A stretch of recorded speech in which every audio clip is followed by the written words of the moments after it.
Wolverhampton, meaning referee Steve Dunn had to leave his Bristol home very early in the day.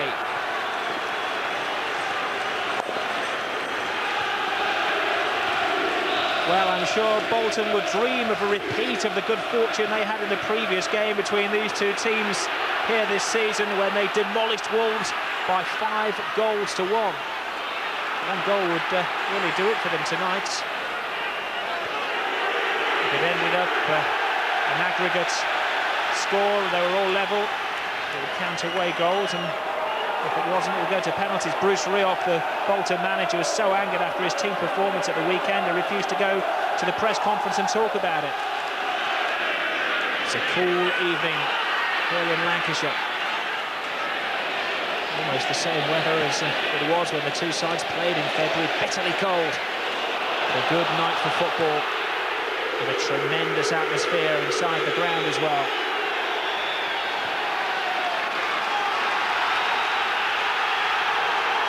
Graham Taylor, 23 years in football management, knows that this tie is far from over.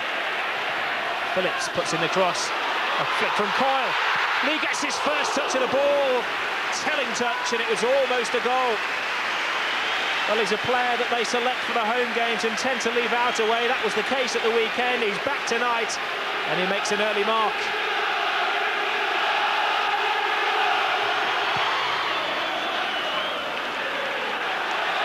Offside against Kelly.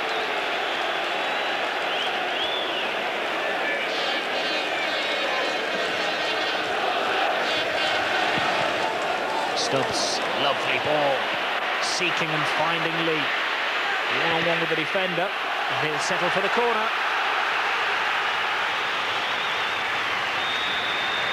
Can be a real match winner, or a real frustration, David Lee. Bolton fans will tell you that. They either love him or they hate him. There's no in-between. He's going to be curled in with the left foot of Thompson. Goalkeeper saw it late. He's off his line, and off the line by Rankin. Mixu Padalainen takes a blow to the head as he went for the ball. I don't think the referee has actually seen that. But Padalainen had to go in, where the fists and the elbows and the shoulders were flying. The goalkeeper was in no man's land, and Padalainen's header cleared off the line. Thompson. That shouldn't cause Stubbs many problems. He just guides the ball to his central defensive partner, Bergson. And Bolton are actually encouraged to play football from the back, and it gets them into trouble, especially when Ball's around, and Green gets them out of trouble and always puts them back into it. What are they playing at back there? Well, I'm sure they'll tell you afterwards they knew exactly what they were doing, but it didn't look like that from high on the terraces. Andy Bergson getting his bootlaces in a real old tangle. Bolton bailed out by Green, who almost gave the ball away to Bull as well. Steve Bull has got a phenomenal career scoring record, but 19 goals in 38 games after Sunday's hit.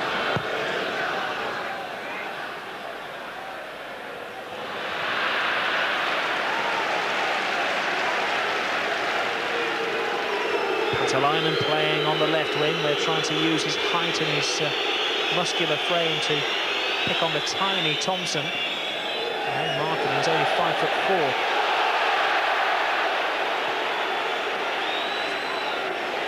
Who said some had arrived? It's a terrible evening here at Burnden Park, lashing down with rain. I didn't think it was playoff weather. Stubbs beat by Goodman. Here's a chance for Ball. Oh, inches wide. That could have finished. Bolton wanders off. Well, you'd have put your money on Steve Ball to finish that one there. Great header from Goodman. Ball made space for himself and was just a couple of yards away.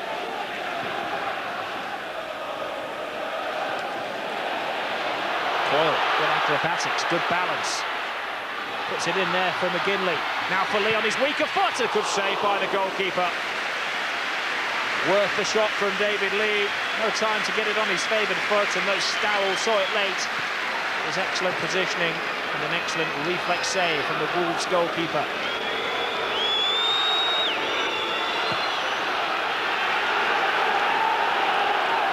Alan Taylor, who knows well about losing in big competitions.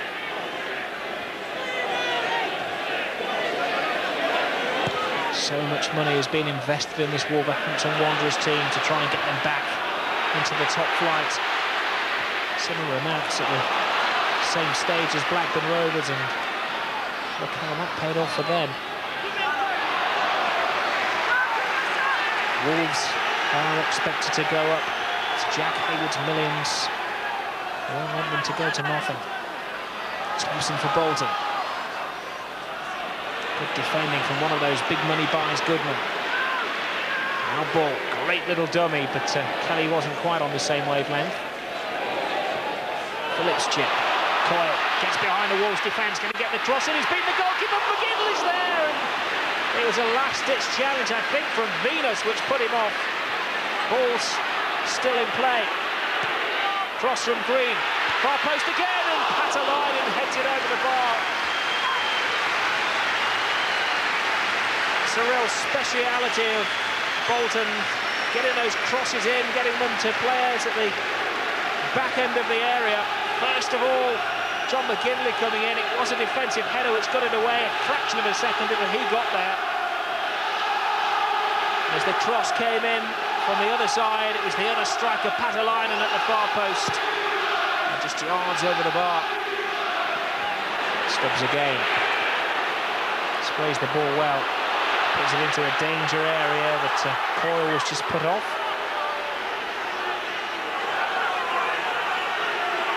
Okay, lads, let's go.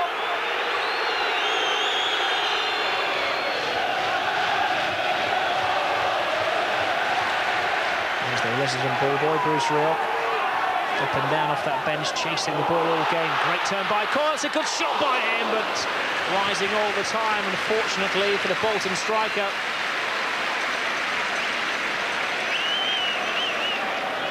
Who knows what would happen in this game if Bolton scored and it was level, 2-2 on aggregate.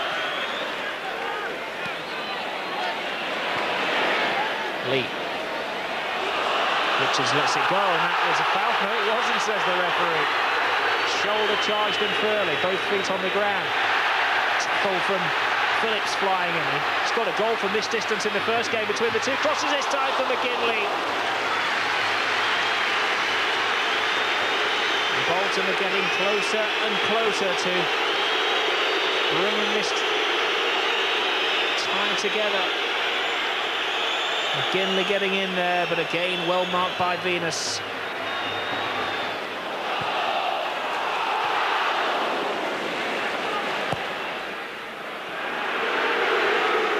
Bergson has to be careful not to foul Rankin. Sticks to his task well. Bolton play out from the back again. Flick from McGinley. Lee beats Venus to the ball. The referee gives him the advantage. Now McGinley has to turn. Patalainen out left. Coyle coming in at the far post. If Patalainen can find him, there is Coyle, and just beaten to the ball by Shirtliff. His broad shoulders put him off. Excellent, typical Bolton move. Playing the ball into the far post, and Shirtliff's very tight marking robbed Coyle of the goal.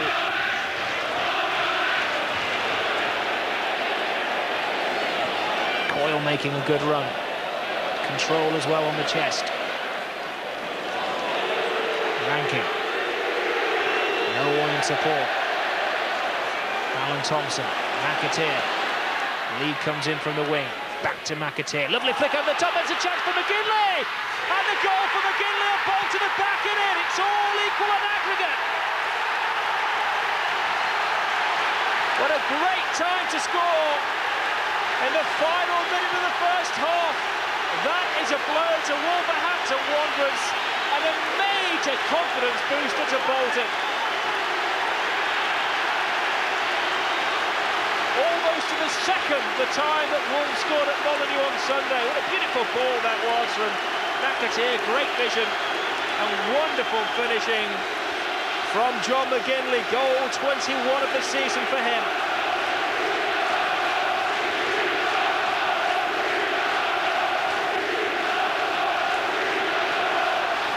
John McGinley makes it 1-0 on the night, all level on aggregate. And the final whistle of a pulsating first half. Bolton back in it, John McGinley with a goal which will bite away at the Wolverhampton Wanderers' minds. The Bolton fans in great song. Steve Bull so far has been harmless, just one chance from him. This game is evenly poised. On the day, 1-0, 2-2 on aggregate.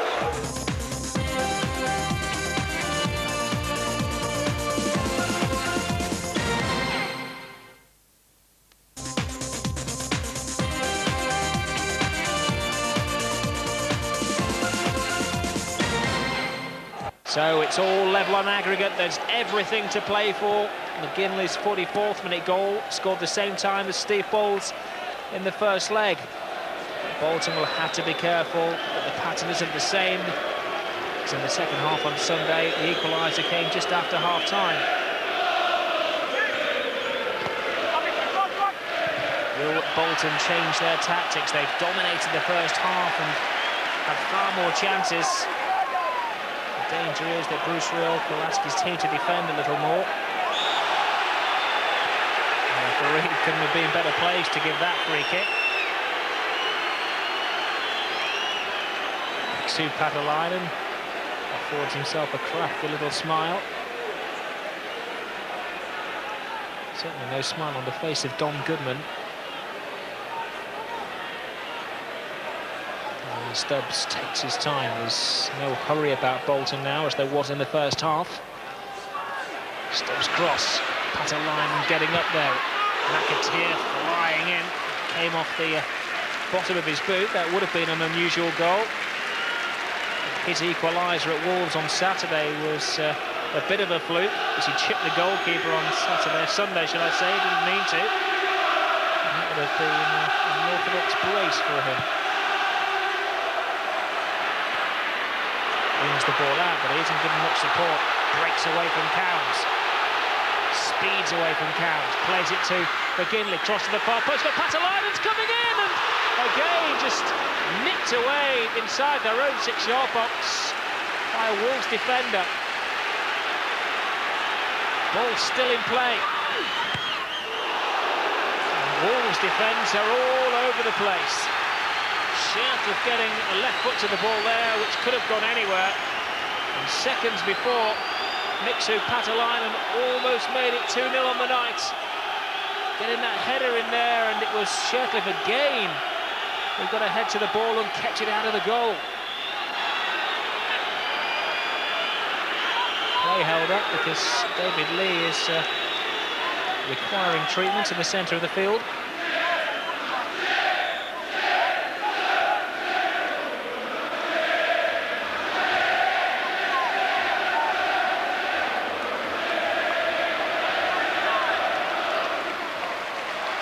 David Lee requiring treatment, but okay to hobble on. That's going to be valuable stoppage time added on at the end of the 90 minutes.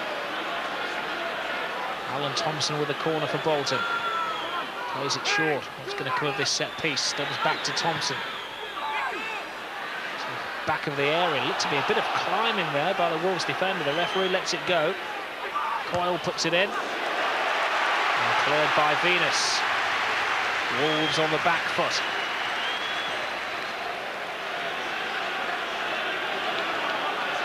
Stubbs the man at the near post. Aim for him, gets the flick there, but Goodman just behind him, helping out his defence immensely. Takes a bobble before Phillips whacks it down the touchline. A rare breather. And on the right, Fabian de Freitas would be most likely to come on if Lee couldn't carry on. A speedy attacker from Holland. Venus. Good defending by Thompson. Lee can't make it, he's hobbling in some considerable pain. This is Dennison. It's the cross in, it's over Brannigan, out of play. And Bolton can make the substitution. David Lee's taken a nasty kick on the foot. He's going to go off, and Fabian de Freitas, the tall, lean Dutchman, Bolton's record signing, is going to come on.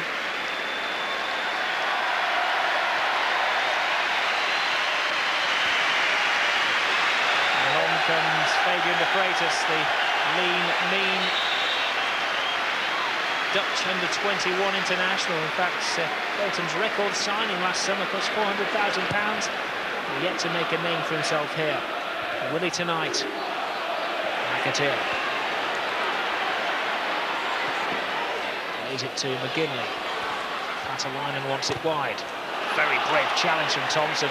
Takes a nasty blow to the face for his troubles.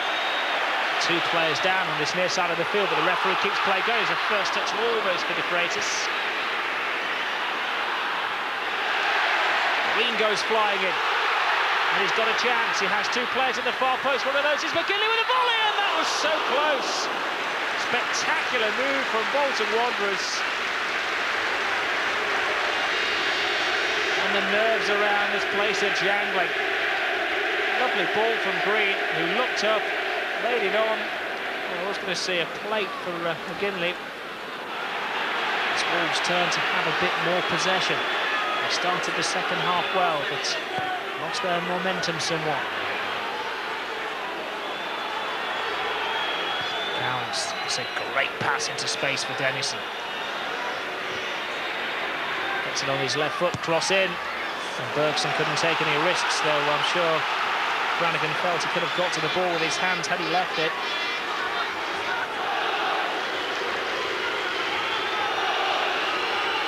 Now on Sunday, Wolves had so many chances, resulting from corner kicks twice. Goodman hit the bar, and he's left alone from this corner. He's mulling at the far post. Richards goes in, and there is Goodman again from a corner. Bolton haven't learned their lessons. And that again was a Goodman chance from a corner kick, which wasn't far away.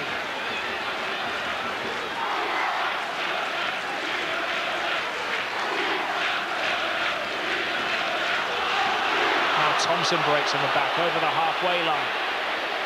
Five white shirts join him. Puts it on his stronger left foot, and a tester for Stowell.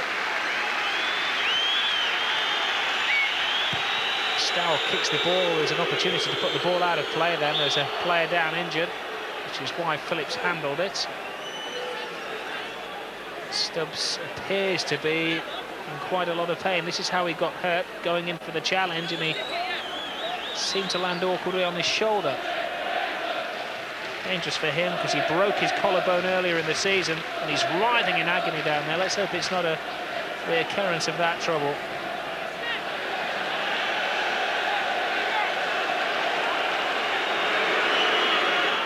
And a very sorry sight to see the stretcher coming on.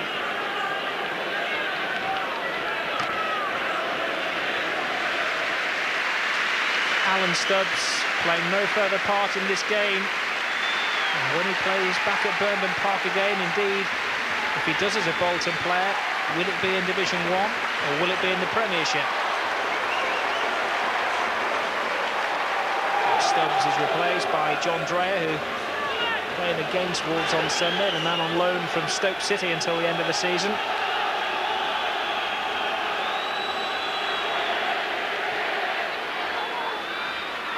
Coyle takes it to the corner flag. Corner would be suffice.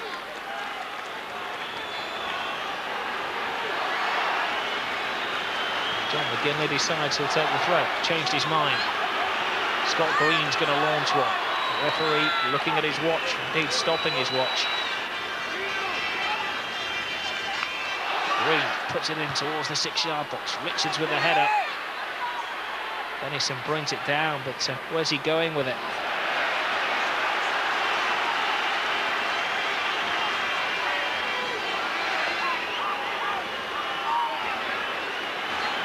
Wolves just playing for time at the moment. Their best bet is to go into extra time and try and win it there. Bolton want to finish it off as McAteer puts him across. The goalkeeper comes a long, long way. Agonising wait. Oh, what a clearance! What a finale! And a player's knocked out in the area. Play goes on. And whatever is going to happen next, poor old Andy Thompson. The ball cannoned into his face there. Just seconds before that. A real twist in this tale. The ball seemed to hang in the air forever there before it was cleared off the line by Peter Shirkland, who's played more than a captain's role tonight. Look at this for a clearance. It was a bootlace away from going in. Alan Thompson's cross. Header again. And Stow will hold the ball in his hands for as long as the referee will allow him. What a finale.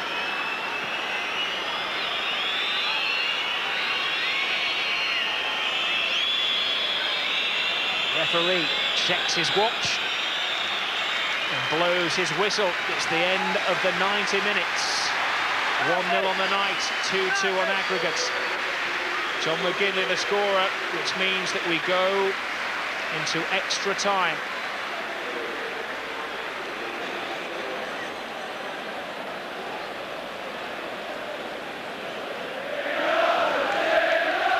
And so starts 30 minutes of extra time. A reminder, if it stays like this, it won't go to penalties. Bolton will go through by virtue of scoring an away goal.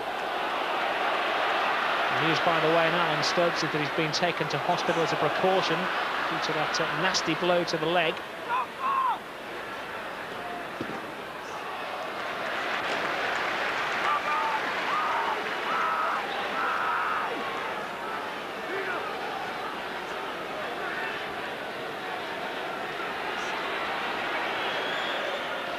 McGinley's throw. Back header. Coyle with a shot. Reflexes. Razor sharp from Stow. Owen Coyle was one of the cup heroes in the extra time game last season. Almost does it again.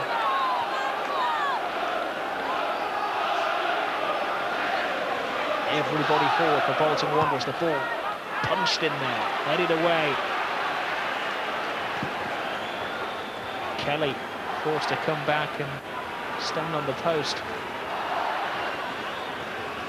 Team effort from Wolves. Can they hold out?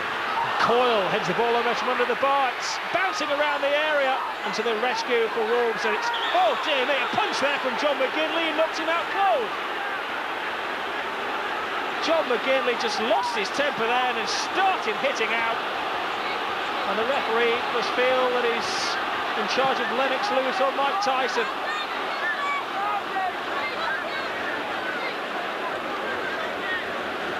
McDonald was sent off at the weekend. I don't think there's any doubt that McGinley has to go there. Just lost his head completely.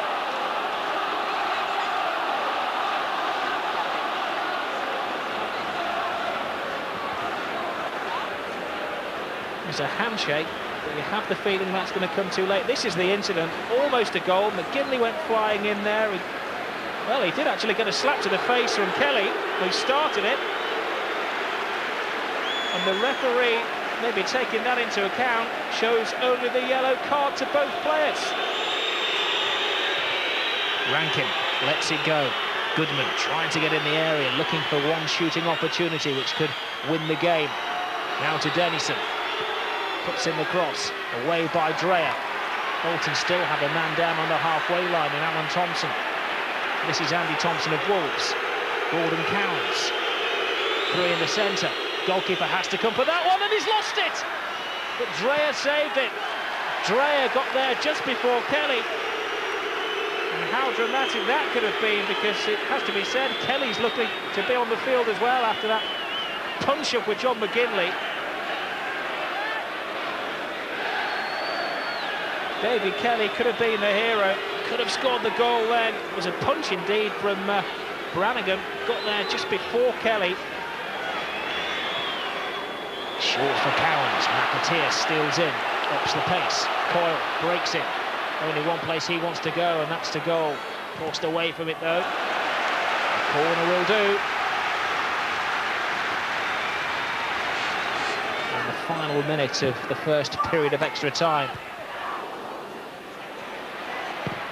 Thompson with a shot. The goalkeeper was blinded by that, actually. He saw it very late. Had there been a bit more accuracy from Alan Thompson. I'm sure he'll claim he was trying for that near post. Venus, lovely pass. Good run from Bull.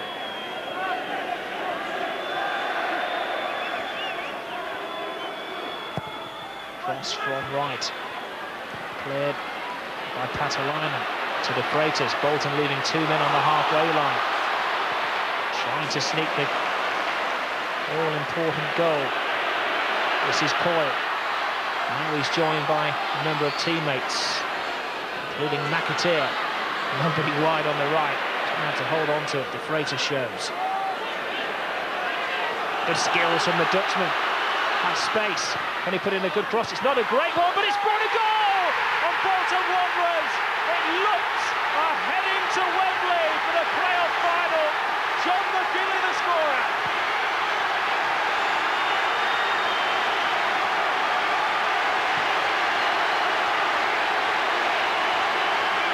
And Burnley Park erupts.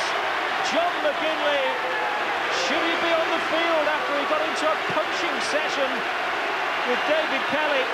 A lucky man, maybe a fortunate man, but a man in the right place at the right time after the Freitas put in a fumbled cross.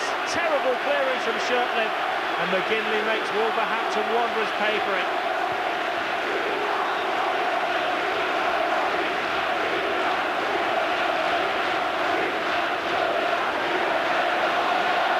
Steve Ball charges through. Good play by Dreyer. Phillips even keeps it in play. The tide is turning Bolton's way.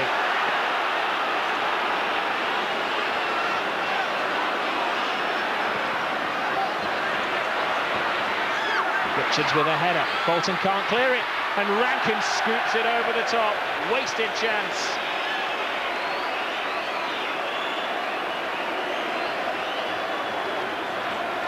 Dreyer couldn't clear the ball. Rankin couldn't calm himself. He was closed down by 3 players to give him credit. That teacup that Bruce Rioch has in his hand has taken quite a battering.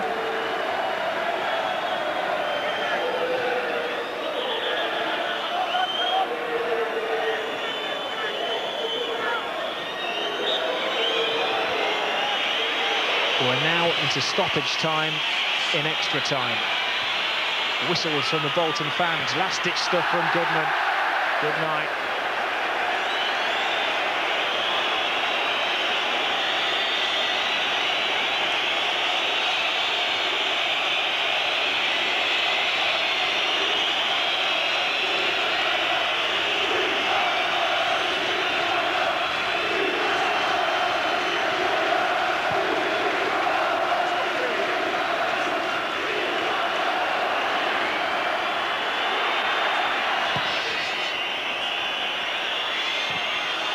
Bergson whacked it forward. The referee blows his whistle, but it's not the full-time whistle.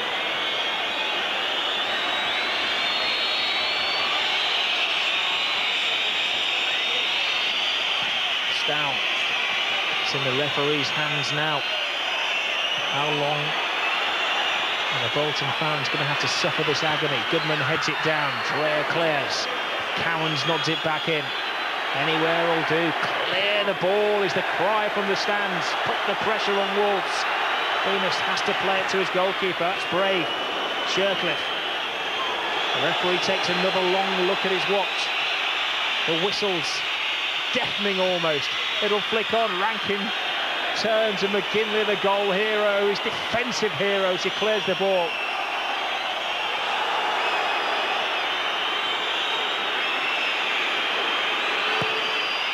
Cross from right. Ball coming in at the far post. Heads it back in. Bolton's hearts are in their mouths as Phillips blocks the ball. We're 2 minutes into stoppage time in extra time. The referee's enjoying this, I think. Almost a sadist. pressure within the heads of the Bolton management, and there it is, the full-time whistle. Bolton Wanderers are going back to Wembley. John McGinley is the playoff hero. He jumps for joy. What an eventful night he's had, and at last the nerves of Bruce Rioch are calm. A look of relief on the Bolton manager's face. The flags are waved. The roof comes off Burnden Park. And those Bolton fans are going to Wembley Stadium yet again as they dance for joy.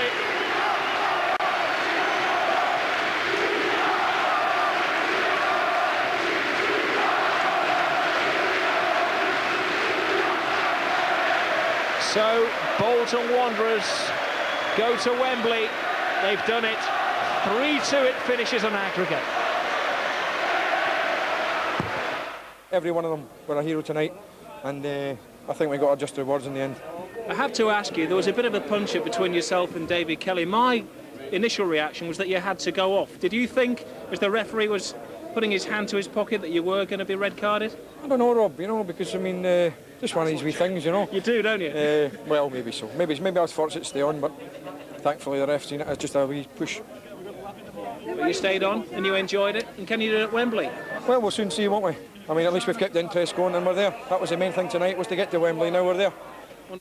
Yes, very well done indeed to Bolton, Lou. But let's handle the controversial incident first. I mean, I think John McGinley almost accepted there that he should have gone. What was your view of that?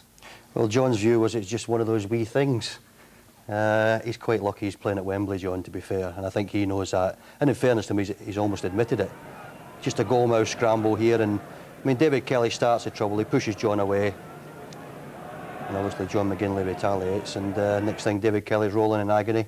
Very, very fortunate to stay on the pitch. I mean, Jim, you're sort of more used to that sort of thing than Lou, with respect. Do you go along with him? Should both of them have been sent off? I think so. I mean, I'm all in favour of referees taking a lenient line on things like that, not getting cards out straight away. But let's face it, both players have raised their hands, and a lot of people have gone off for doing that this season. I think both should have gone. Letter of the law, I mean, the referee was quite right. Well, exactly. The referee was right. I mean, he's given him yellow cards, but they should have been red. They've raised their arms, and McGinley did throw a punch after all. Right, Lou, just generally, it was roles reversed, wasn't it? Wolves dominated on Sunday, and questionably, it was Bolton's night tonight. It certainly was, Elton. I mean, Bolton have given a real hammering tonight, and this was a great goal from McGinley. Lovely chip from McAteer, and John McGinley steadies himself and actually finds the corner of the net that he aimed at. You know, normally you get into those situations, you're just going to want to hit the target, but McGinley doesn't. He gets the ball, he looks at the goal, sizes things up, sticks it in the corner and gives the goalkeeper no chance whatsoever. Absolutely glorious pass by McAteer, who Fantastic. scored for them on Sunday, and proved tonight that he can create brilliantly as well. Oh, he's worked and worked and worked tonight, and the confrontation between him and Gordon Cowans was something to see, because Cowans at 36, up and down the pitch, McAteer up and down the pitch, wonderful, and he's an exceptional player, I think, McAteer. I mean, the reason the game went into extra time was an absolute classic piece of defending by Wolves captain Peter Shirtliff. Unbelievable. Simple ball into the box and pat the line and beats the goalkeeper to it, and there's no way that's not going in the back of the net. But Shirtliff appears from nowhere, clears it offline. It's probably the best clearance I've ever seen. Jim, an appreciation from you as a defender? Absolutely brilliant. I mean, when your keeper goes off the line, defender's got to think about getting back to cover him. Shirtliff did his job superbly there. And yet, there's always a debit side, isn't there? it was a Shirtliff error which led to what turned out to be, I suppose you've got to call it, the deciding goal from that man McGinley again. I think, in fairness to Peter Shirtliff, anyone else there except McGinley, and it still might not have been a goal. I mean, De Freitas clips a ball in, not too good. Shirtliff makes a real hash of it, but McGinley, that's him. He's always in the right place at the right time, and tonight he certainly was in the right place at the right time. He read that, didn't he? He read it. That wasn't a fluke. It wasn't lying there for him to put in the back of the net. As you say, Elton, he read it, seized on the chance, bang, back of the net. Now, I mean, he took over the captaincy from Alan Stubbs, who was injured, and he led from the front. Put to one side the controversial incident for a moment. He led from the front. He was here, there and everywhere, wasn't he? Even at the back, defending. He was at the back in the last 10 minutes of the game. He cleared 2 or 3 balls. And even in the last couple of minutes, as we see here, there's a ball played into the box. McGinley gets in the road of it. He's not going to stand any nonsense. He wants to get to Wembley. Bang, up the pitch, out the pitch. He's not worried where he puts it. It's been a tremendous season for McGinley. Scotland team, scored in his debut, and now he's at Wembley. a bloody marvel tonight. It was all over the place, wasn't it? Incidentally, Jim, the injury news: Alan Stubbs, a bruised thigh; David Lee, a precautionary X-ray on an ankle injury; Bruce Rioch, non-committal on their Wembley chances. Very briefly, they'd struggle without them, wouldn't they? Well, exactly. I mean, they're down to the bare, it must be 14 now, so let's hope they can get fit in time. OK, so Bolton are one step from the Premiership, where expectancy, as you all know, is very, very high. For various reasons, there have been 12 managerial changes this season, Brian Horton of Manchester City being the most recent. Alistair Mann asked him if the overall requirements were becoming, well, just too demanding and in some cases unrealistic. I would say so, because of the profile of it all. You know, I mean, the Premier League is massive, you know, and I have enjoyed it. You know, people can't take it away from me. You know, I wish I could have been more successful. I've been pleased with certain games, as I've said. It's frustrating, the fact that I think we should be miles better than sixth from bottom. And, you know, when we beat Newcastle in that Coca-Cola Cup, everybody thought it was going to be our year, didn't they? And then we let ourselves down at Palace. They're the disappointing things. They're the things I'll look back and think, if only. It's not just me, it's whoever next. And, you know, there's two of us gone this week, Alan Smith and myself. And it'll never stop now. It's got so big and so high profile. Do you feel in many respects that the attention on you has been excessive? Well, one paper said I was getting paranoid about it, which I wasn't. I mean, because no one likes super criticism, and I think we all accept criticism, which I spoke to you about. I watched your programme, I watched other programmes, I listen to the radio, I read the papers, and if you are going to be criticised, fine. But I think at times it's just gone over the top a little bit. Brian Horton, Bruce Rioch, of course, one of the managers linked with that now vacant job. Lou, I mean, is it fair to say that, I mean, unless you're sort of up there in the Premiership chasing a UEFA place, or you win the Coca-Cola or the FA Cup, that basically your job's in jeopardy? Well, it looks that way in the Premier League especially, Elton, and in the case of Brian Horton, I can't really understand what was expected of him on Manchester City. I mean, the gap between Manchester City, whether City fans like it or not, is enormous. And I didn't ever think Brian Horton was going to come in and close that gap. And I thought come the end of the season, Man City had done probably what I expected them to do before a ball was kicked at the beginning of the season. Jim, you were saying earlier, and I have to say briefly, I'm sorry about that, you know, he kept them in the Premiership his first season, basically given virtually no money to spend in his second. I mean, what more can you expect? Well, what does it take? I think Alex Ferguson took about 3 or 4 years to build the side United have now. Horton's been in the job for 2 years. I think he's been headed in the right direction. Anytime I've seen him this season, they've provided great entertainment. I'm really sad to see him go.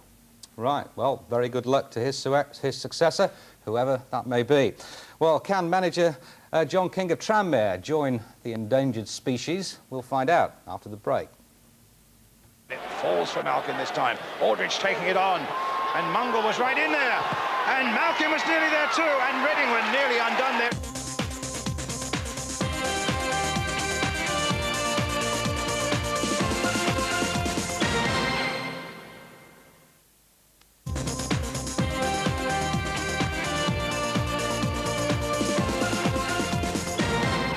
Still no good. Might try and finish it himself. Super save. Wrapped in now. And that surely is going to be good enough for Reading. Welcome back, that's for sure. The odds were stacked very heavily against Tranmere Rovers tonight on a difficulty scale of 1 to 10. You're probably talking about 8. They started 3-1 down against Reading at Elm Park, where the commentator is Brian Moore. Don't mess around with a winning team, they say. And Reading have lost only 1 of their last 11. Everybody's fit, so not surprisingly, it's an unchanged side. Built on skill and spirit, and the goals from the men up front, 20 for Lee Nogan, 9 of those previously at Watford, and 14 for Stuart Lovell. Tranmere, meanwhile, reeling still from their 1-3 defeat on Sunday. Leave out goalkeeper Eric Nixon. 21-year-old Danny Coyne replaces him. Steve Mungle takes over from defender Sean Garnett, who's got a slight injury. Jed Brannan replaces Liam O'Brien. But for Tranmere fans, the best news on a difficult night is that John Aldridge has shaken off an Achilles tweak and he plays. Our referee tonight is Paul Alcock of Red Hill.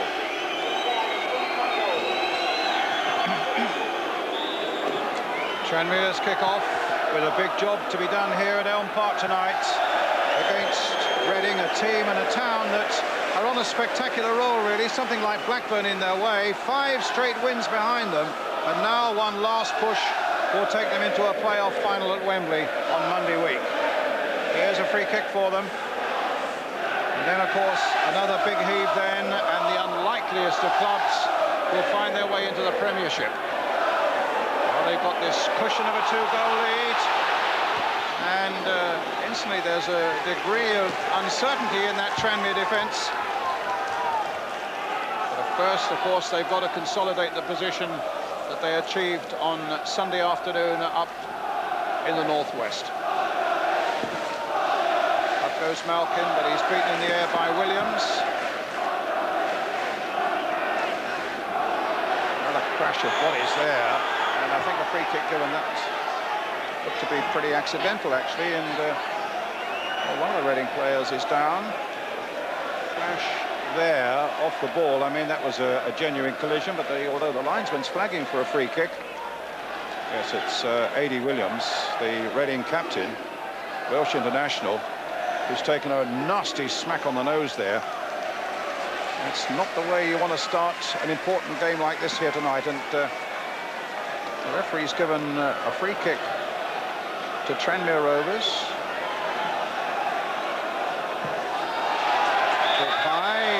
Nevin was first to show for that free kick from Tony Thomas, but a good safe catch by Shaka Hislop. And in fact, there was an offside against Nevin.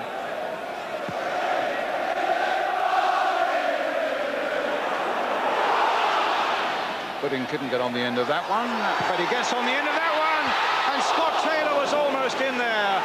Tranmere all over the place, expecting that ball to go over the byline, and Gooding was prepared to chase the lost cause there, and it looked to be a lost cause, to be honest, and suddenly here he is floating it in, and Scott Taylor didn't really get the contact that he wanted.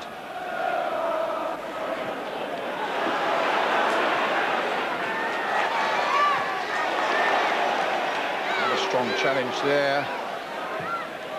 Again on Williams. Dovcek with the clearance. Tranmere, strong challenge there. A fair one that, as Nevin was trying to drag the ball back, and I think A.D. Williams, the Reading captain, is in a bit of trouble. And there's the injury. Oh my goodness, he whacked it on that right shin. John King, second from the left, as we're looking at it, in the front row. Gary Stevens. Knocked into John Aldridge, a touch by him towards Malkin, and it falls for Malkin this time. Aldridge taking it on, and Mungle was right in there, and Malkin was nearly there too, and Reading were nearly undone there, and it's Gooding in the end who brings it away, and still hasn't got a lot of pace on it, or distance at any rate on it, and now Taylor hooks it away, and that was not far from a real golden opportunity for Tranmere.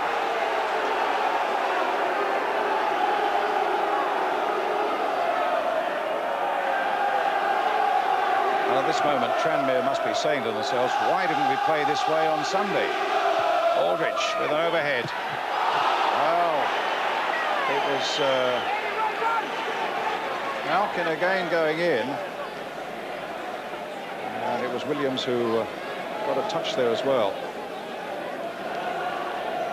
So certainly in this stage so far, it's Tranmere who are making the chances, and some good work there. They want to make a substitution, Reading. They're taking off A.D. Williams, who was struggling from a couple of challenges early on. He'll be desperately upset at missing the rest of this one. Reading and their fans know exactly what he means to them, but there's plenty of experience coming on in the shape of Jeff Hopkins.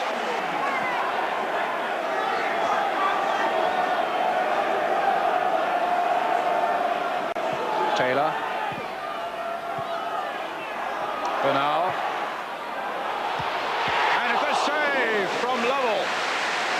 Lovell's header, and Coyne's excellent piece of anticipation. And a good cross from Bernal as well.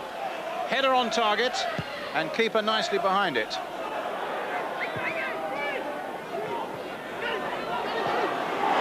Well, away goes Mogan. He's got Lovell up alongside him. He's got Gooding away on his left. Oh, that's an excellent piece of goalkeeping, and knocked away for the corner by McGrail. My goodness, Gooding got up a tremendous head of steam there, and no Morgan played a lovely little ball into his path. Suddenly it was 3 against 2, and Gooding took it on, and some good work by the 21-year-old goalkeeper, Danny Coyle.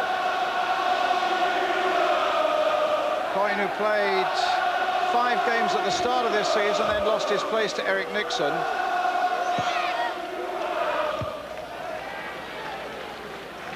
Stevens gets it away. And before this season, the keeper had made just 5 starts last season. But as John King said, have a look at him. He's a good young goalkeeper. Well, he's done very well so far.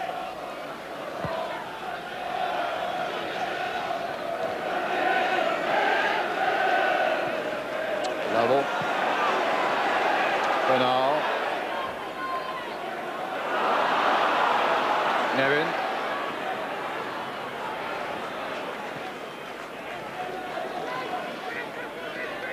Malkin.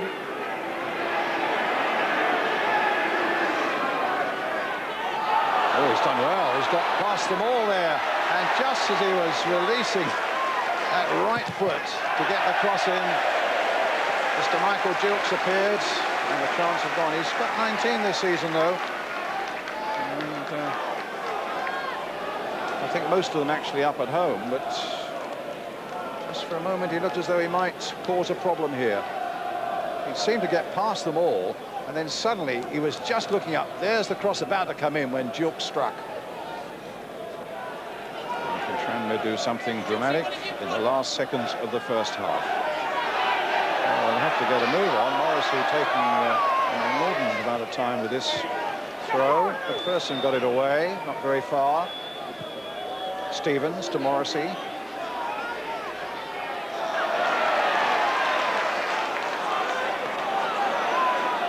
Thomas. Half-time whistle. And Reading and their fans will feel they're now 45 minutes away from Wembley, still with that 2-goal advantage, but they might well have got an extra one that would have really counted and made it safe, but for the work of Danny Coyne, the 21-year-old goalkeeper, in the Tranmere goal tonight. So it's 0-0 here on the night, still 3-1 advantage to Reading after that first leg.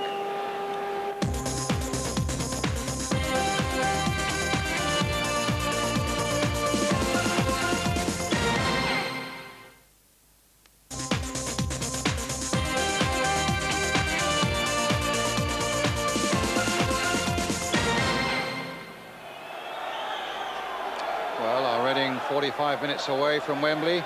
Tranmere certainly are the playoff specialists. 5 times over the years they've been in these playoffs. The last 2 years they were beaten in the semi-final of the playoffs, so they know all the heartache of this. I suppose one good omen for them is that they've already been here this season, of course, in the league, and they won here 3-1, which is just about the right sort of result they're looking for now.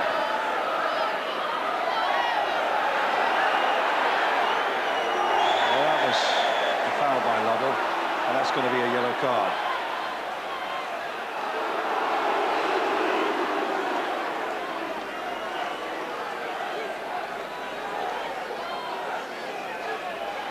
Didn't really make a lot of sense, that one. Well, if they're going to make inroads into this Reading lead, they need a goal pretty urgently now. Reel again. Oh, this is a good break. He's got him behind them. Has he got support here? The cross comes in, and somehow they got it away. McGreal did really well there. O'Brien now. Will he get a shot in himself? And over the top it goes from Jed Brannan. But that's the best break that Tranmere have had since the first 10 minutes or so of the game. And McGreal does really well. Sees his chance, puts in a really good cross, and in the end it was McPherson who got it away.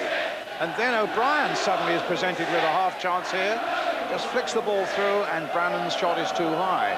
But Tranmere are on the move again.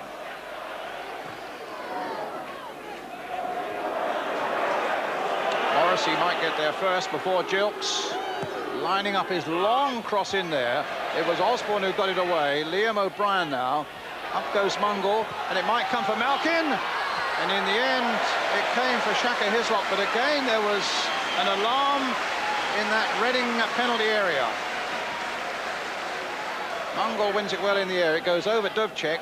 Malkin couldn't quite get a head onto it, and McPherson could easily have put it into his own net, but instead of that, Shaka Hislop with the clearance now for Reading. Taylor chasing, but can't get on the end of it. Nogan chasing, he can't get on the end of it either. Bernal might try something from a long way out, and the keeper just got back and readjusted himself in time. This is Bernal's shot from a long way out. The keeper back very quickly indeed, readjusting, and made it an easy save in the end. Stevens playing it in, a dummy there.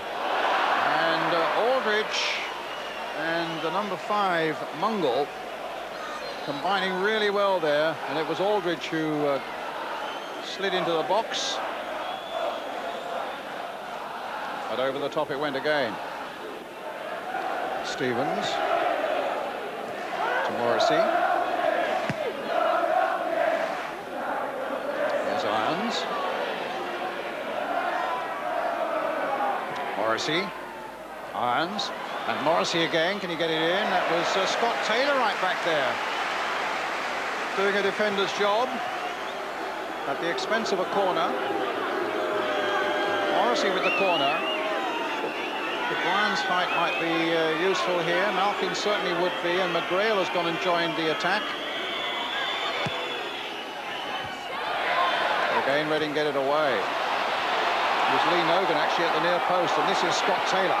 This is a great run by Taylor. He's through now. This could be the moment for Reading, but it's saved by the keeper. Suddenly, the moment the Tranmere defender slipped, rather, you thought that he would be really on his way then. Well, he might make it now, and it's just gone wide. Well, that was a great opportunity for Scott Taylor. And the moment the defender on the left of the picture there slipped, Gary Stevens, you thought this could be the moment when they sealed their Wembley place. But again, an excellent piece of goalkeeping by Danny Coyne. And then there was a moment later which had to be taken quickly, and it went wide. Thomas, back by O'Brien. Movement lost a bit of its momentum there, but Thomas is trying to recreate it now, and it's done well here with Brannan. Might come still for Brannan. Oh, my goodness, Malkin was almost on his knees. Well, he was on his knees and tried to force that ball in at the far post. It just wouldn't go for Tranmere. And in the end, it's a goal kick. Thomas does some good work here. Plays it down the line. Brannan does well. There's the cross. And Malkin, on his knees, tried to force it in with his head. Still 0-0. Reading still 3-1 up overall. Gary Jones coming on. And it'll be Chris Malkin who's coming off. Shake of the head by Malkin there. Can't believe that. Well, he might well be saying to himself, it's at the stage of the game where we need as many attackers on as we can get, but Tranmere fans giving him a reception as he goes off, and one no doubt for Gary Jones as he comes on. Dovcek. They all want to come forward now. Taylor. Suddenly it looked as though there might have been a gap opening up for him. The crowd suspected that as well. Down goes Dovcek. And Tony Thomas has already had a yellow card. And he's walking straight off because he knows he's going to get a red card. And Tony Thomas is sent off.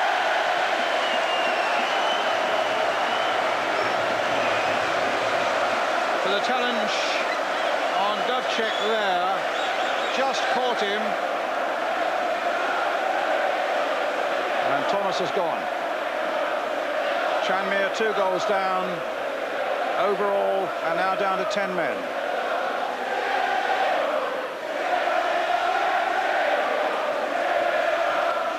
Reading formed in 1871, enjoying one one of the great nights of their club's history, and looking forward now to an even greater day at Wembley. Another look at the watch.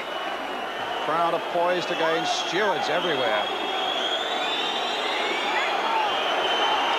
Some are on already, in those famous words, they think it's all over, and it is.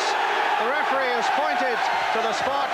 Reading go through to the playoff final at Wembley on Monday week. A 0-0 here tonight, where Tranmere certainly performed a lot better here than they had done on Sunday, but Reading held them at bay, and over the two games fully deserved to go to that Wembley showdown on Monday week. 0-0 here on the night, 3-1 to Reading overall. Next stop, Wembley Stadium. Yes, next stop, Wembley Stadium for Reading. Back to square one for Tranmere. 2 points really to discuss, commitment and concentration. Jim, you couldn't actually question their commitment, but on occasions are they a bit over-committed? Well, tonight they were. They obviously don't like being called marshmallows. That's how Johnny King described them after the defeat on Sunday. And tonight they came out, and there's a tackle from Johnny Morrissey. He wasn't booked for that. I thought he should have been. They had 3 players booked in the first half. This is one of them, Tony Thomas, a barge into the back when he didn't have to do it. Players got his back to goal. And this is the sending off offence in the second half. Bit of a scissors kick tackle. He's took the player, and he even started walking before the referee got to him. Seem to lose their heads, Lou, in pressure situations. Which is unlike Tranmere, apart from the last month where they've had a few players sent off. I think the playoff situation and being so close in the league has got to them. It's unlike Tranmere. They're a good footballing team. They normally play the ball, play football. Sending off's a bit rare for Tranmere, but it's all happened for them in the last 3 or 4 weeks. You could never criticise Chris Malkin's endeavour, but in front of goal, I think you have to say, Jim, that he's not yet the finished article. Well, at home he's been pretty prolific. At least at Prenton Park he's been putting them in the net with some sort of regularity. Away from home it hasn't been working out. This was a good chance in the first half. Steve Mungall's up there, breaks, and it just required a little dink over the keeper. Maybe he would have found the back of the net. It didn't arrive. And here, great work from Jed Brannan, great persistence, gets the ball across. And you're thinking to yourself, how can he miss from there? He's 2 yards out. And he was taken off shortly afterwards, and you can see his frustration, snatching a tracksuit top. And I think really it just summed up Tranmere's frustration at their, a hat-trick of heartbreaks in the probably playoffs. was thinking there, at least I was getting in there. Well, exactly. He got stuck in. I mean, you mentioned that endeavour. 100% effort always from the finishing could improve. I mean, really, I think Lou summed it up before. I mean, apart from this sort of rashness that has got to them in recent weeks, also a lack of concentration has cost them really a place in the Premiership. Well, we've seen some unbelievable mistakes between goalkeeper and defenders in the main, and there was a couple again tonight. Here, John McGreal is trying to shepherd the ball out, but he allows the Reading player get round him. Great cross across the 6-yard box, and a marvellous saving tackle from Gary Stevens to keep them. And this is Gary Stevens. Poor pass. Reading are breaking away. Tranmere at this point are stretched. How many times have we seen that recently? Balls played wide, and it turned into a very good save from Danny Coyne, who I thought was excellent on the night. And I think Eric Nixon will be pleased that the season is over now, because Danny Coyne could have kept him out for a while. And here, great breakthrough from, I think it's Taylor, but the goalkeeper stood up to him, and that was probably his best save on the night. But he made 2 or 3, and I think Tranmere, at least they got some pride out of it tonight, 0-0 after Sunday's disaster. OK, well, we know the First Division playoff final is going to be Bolton against Reading. Lou, come on the spot. Who's going to win that? I have no doubt, Elton, that Bolton are going to win. If they've got any sort of side back to full strength, they'll definitely beat Reading. They're a good team, Bolton. I thought they should have gone up automatically. Middlesbrough pipped them. They've got too many injuries at the moment. That's the only thing I'm worried about. And I'll be interested to see how Alan Stubbs is, because I think he's a vital part of the team. I've got no hesitation. In a word, Jim? I think their experience from the Coca-Cola Cup final at Wembley will stand them in good stead as well, and I'll go for Bolton too. OK, 2-0. Well, whether Crewe make it to the First Division or not, you've got to say they've done remarkably well to get this far, as they were in the Third Division last season. They started all square against Bristol Rovers at Gresty Road tonight. The commentators, Mark Lawrenson and Phil Duffel. Billy Barr tries to get it back to Murphy, might yet break for him. He's got the right side of Pritchard. Parkin's in there, and the ball has flashed across the face of goal. Murphy with a shot, and Adebola on the far side, who couldn't quite get a touch. Miller looks for Stewart, intelligent running from the Rovers striker. He's got Taylor and Channing making ground in the middle. Channing perhaps the target. Stewart might go alone, left-footed. Oh, it's just gone wide of the post. Super play by Stewart. Tormented Wilson. He's taken him on the outside. It's a great turn. Wilson goes away for a cup of tea. Now he's got to do is hit the target. Unfortunately for Rovers, he's missed. Through now with Booty. Towards Murphy, might break here for Tierney. Pritchard coming across to close him down. Murphy with the shot, good save, Parkin. Pritchard picks himself up as the corner comes in. Towards the near post, hit the crossbar from Barr. Amazing let off for Rovers. Poor defending by Rovers. Billy Barr just pulled off, helped it on its way, forced it for Rovers and hit the crossbar. There's another tentative clearance from Clark, and Wally can seize on this. Into the penalty area, might break for Collins. Great block from Rovers. Their bodies are flying in there. And another superb piece of defending by Pritchard, I think, in the end. Murphy up against Clark. He's done well here. Brought down on the edge of the box. Parkin comes out bravely. Collins might get this over the top. It's a great ball from Stewart towards Sterling. Maybe forced a bit wide. Second chance, Worrell Sterling towards Stewart. Great chance for Rovers, and he's put it wide. Collins for Crewe. More work for Rovers to do yet. Billy Clark might break for Collins here. Oh, brilliant save, Parkin. The ball bounces up for Collins. In it comes. Great save by Parkin. Rovers not out of the woods yet, though. They've got some defending to do here. Corner flashes across, face of goal, and it's in there. And it's the substitute, Darren Robotham, who's finally broken the deadlock. 7 minutes into extra time, and Rovers suddenly have it all to do. Ball deep towards the penalty area. Might break for Paul Miller. Great chance for Rovers. It's got into the second attempt, and Paul Miller has scored an amazing goal for Bristol Rovers. It's 1-1, and at the moment, Rovers are on their way to Wembley. You know, the players are very disappointed, but that's they've got to get over disappointment. You know, the football is full of disappointments, and they have to be able to cope and get over it and grow from it. But it will have been a good experience for them, and I think it will. I'm absolutely delighted that the crowd have enjoyed it, and our supporters have been super. They've been super in defeat, and that's how they should be. There's no reason to be anything other than super in defeat, because we lost to a decent side. Always got his chin up. Crewe going out there on the away goals rule, and without any disrespect intended, Lou, I just wonder whether, you know, because Dario admitted quite very recently that they are a selling club and not a buying club, would they have survived in the First Division? I don't think that was even in their minds, Elton. They would want to get to Wembley first and foremost, take all those people from Crewe down there, then worry about getting to the First Division. But you're probably right. They probably weren't going to be able to cope with it like other teams have been able to cope with the First Division. But they'll be disappointed because this season they've been unbelievable. Some of the results they've had, especially away from home, they've banged in 4s and 3s, and it's a most disappointing night for Dario, I think, and I'm disappointed for them as well. OK, thanks, Lou. Well, Bury have never ever been to Wembley, but they've never been closer. At home tonight with a 1-0 advantage over Preston. Alistair Mann reports. Bury's 1-0 win at Deepdale on Sunday not only gave them the edge nearer to that Wembley appearance, but destroyed the psychological advantage that Preston held over the Shakers.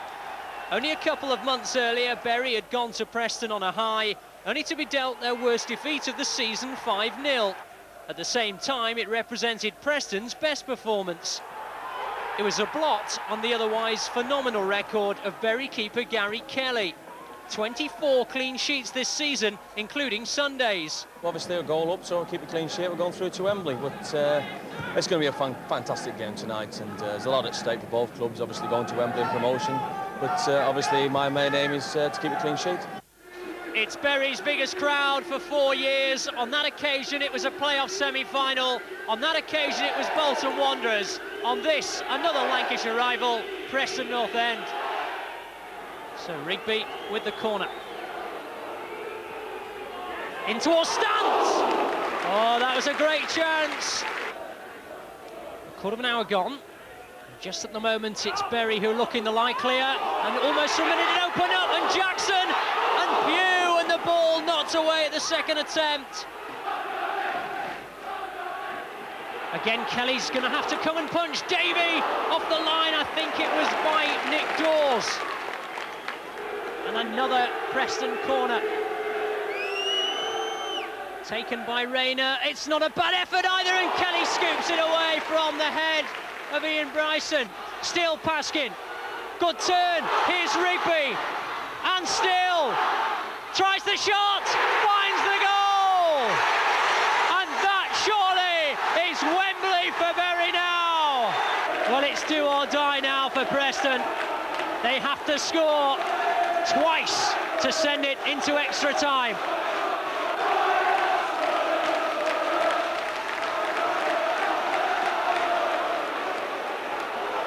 Well, the tempers are getting a little bit overfrayed now. You can imagine how much it means to these players. A red card's been shown, and it looks as though Bury are down to 10 men. Tony Kelly has been sent off the field. It's all over. The whistle's gone, and Bury are on the way to Wembley. I still can't believe it, you know, it's absolutely unbelievable. You can hear lads are so excited and that. I really can't believe we've actually won the game and gone through to Wembley. It's going to take a long time to sink in, but obviously a clean sheet, and we knew we'd be through, but obviously winning 1-0 is all the better. So, Bury looking forward to their first ever Wembley appearance. They'll play Chesterfield or Mansfield. 1-1 from the first leg. The commentator's John Helm. It'll be swung in by the left boot, and it's a goal! A great goal! What a start! I think it's Paul Holland who gets in. Morris, lovely little flick. Here's Lorber. Sharp! So sharp! Wonderful goal, Tony Lorber. Wilkinson and Hadley managed to confuse the Chesterfield central defence again. Law stumbles, he might have let him in, he has! A desperate mistake by Nicky Law. Steve Wilkinson says thanks very much for that. And Hazel signed he was injured. So it's some occasion this for him. So let's see if he can set up a second Chesterfield goal. Carr goes for it! It is a Chesterfield goal! It's 2-2, it's Jonathan Howard, and the game is set up and turned on his head again. This would be the perfect way to atone for Nicky Law. He's a superb goalkeeper, but he's been beaten again by Nicky Law, and can you believe it? Nicky Law, the defender, the captain, the goal scorer. And here's Morris, might try and tee someone else up. And it's surely a goal, has to be, and Chesterfield are on their way to Wembley. Jonathan Howard, 2 for him, 5 for Chesterfield, and they can start booking their tickets and their trips. Yes, indeed, they'll play Bury. Jim, you've seen quite a bit of them, goals extra on Saturdays this season. How do you rate their chances at Wembley? Well, I've got every confidence in them in the final. I mean, watching Bury, you always feel a goal is just around the corner. I think Mike Walsh has done a terrific job, and I think they can go and finish the job off. The likes of Stanton, Pugh and Gary Kelly having a great season in goal. They've got some good players. OK, and your ex-player, Tony Kelly, sent off there. Was that uncharacteristic, Lou? It certainly was, and he misses Wembley. That's Terrible. right. OK. What end of the season to him. It's like John McGinley could have done, but didn't. Well, Wembley's end-of-season finale starts actually a week on Saturday. Bury playing Chesterfield, that's the 3rd Division final. Bristol Rovers against Reading, that's the 2nd Division final on Sunday. And then live on Monday, Huddersfield, I do apologise. Bolton Wanderers versus Reading on Monday the 29th. That's live on Granada, and you'll be able to see the highlights of the other 2 games as well. But of course, before that, there's the FA Cup final on Saturday. That's Manchester United against Everton. And of course, we've got a couple of Wembley veterans with us. It's great to be marching back to Wembley.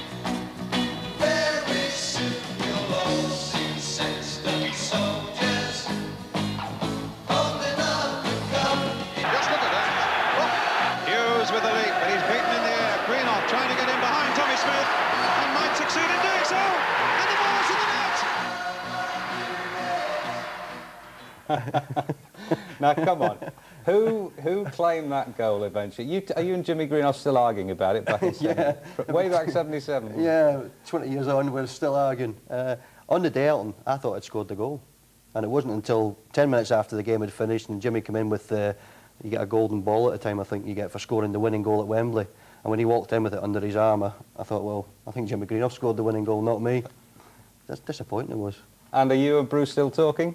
We are still talking, and believe me, Bruce claimed that one. He won that fight, that's for sure. You don't argue with Bruce, do you? No, not anymore. Not with jungle fighters, no. Anyways, we got a belated congratulations to Lou and a presentation which you're going to make. The First Division Manager of the Month for April. Lou, Yes. very well done. Lou, it gives me great pleasure on behalf of everybody at Granada, and I'm sure everybody down at Stoke City Football Club, to present you with what's a lovely trophy, and congratulations. Thank you very Well done. much. It's Thank pretty you. heavy, Lou. Don't Lovely. drop it. Thanks, Ainsley.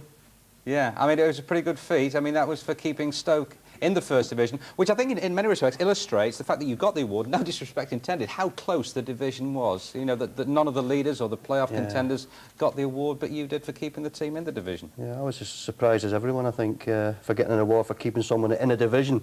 You only get awards for keeping, for getting the team promotion, but very nice. Delighted. Well, we'd want to celebrate with champagne, but of course you're teetotal. But we'll have the champagne anyway. Well, Jim and I will. We've got some pop for you. Is that okay? So, thanks very much, Sam.